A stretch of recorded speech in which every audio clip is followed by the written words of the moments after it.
Well, the GOP race for second place lost another challenger. Of course, former President Trump way ahead in the polls. Senator Tim Scott suspended his campaign. Former Trump VP Pence is also out. Now only 6 challengers remain. We're going to talk to Pat Brady about that in just a minute, but let me continue my little soliloquy.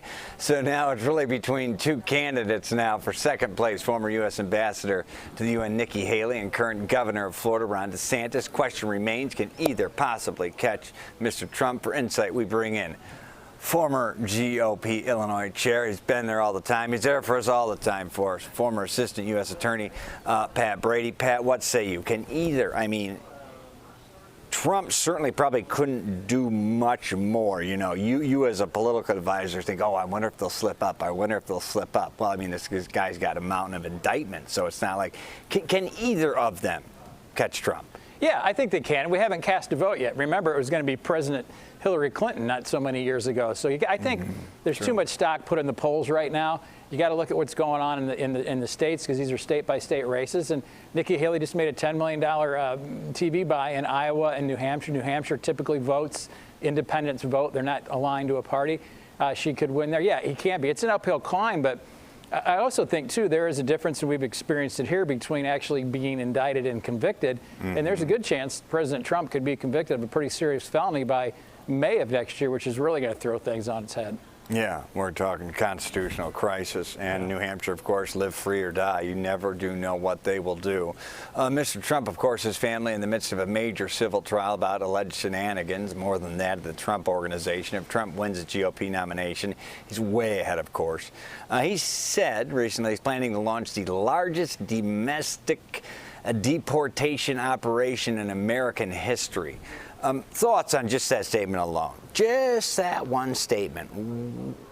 You know, the largest deportation effort in American history. Like, we're a year out. What does this say about the potential rhetoric that is about to come?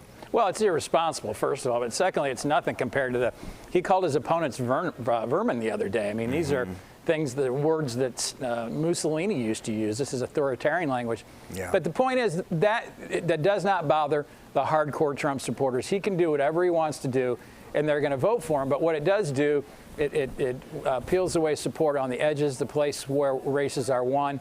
And in the long run, does this country really want to elect a guy, again, that talks like this? It's irresponsible, but that's his middle name, and that's how he gets on the news, and that's why we're talking about him this morning, because he said something completely idiotic yesterday. True. We, once again, in shutdown territory for the federal government. New Speaker Mike Johnson, does he have what it takes to bring the House together on the issue? You know, what's proposed, currently none of it, has funding for Israel or Ukraine. What's that say? He's in a tough spot, but I think, like this clip you just played before I came on, that the media immediately goes to Marjorie Taylor Greene to say we don't like it. Who cares what she says? You know, there's 435 members or so in that House, or whatever it is. Why do they rely on her? I think it's a better sign that Johnson, the Speaker, new Speaker, can actually maybe cut some deals with Democrats and get this done. The last thing anybody wants is a shutdown. They just want the government to function, but we focus on the loudmouths, the goofballs like her, that all they want to do is shut government down. So I applaud him for trying to get something done. It may not be the perfect solution, but it never is in politics. We just need to keep the government open. Now on the Ukraine and Iran funding, that's going to be another issue, but there's overwhelming support for funding both, and they need to get it done. Yeah, and you are right, 436, so it'd be 435 plus Marjorie Taylor Greene, so you're right there. Yeah, let's not count her. Yeah, well, okay, so let's get closer to home. This is a biggie.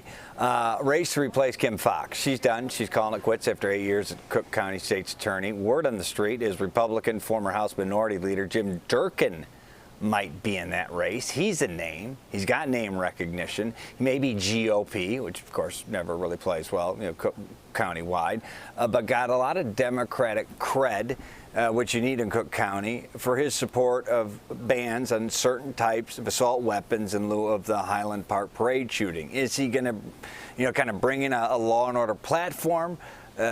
Durkin in the race certainly makes it more interesting. What are you hearing and what are your thoughts? Well, his petitions are out in the street, and I know that he's thinking about it, and he's a very good friend of mine. I think he's seriously thinking about it. He hasn't made a decision yet.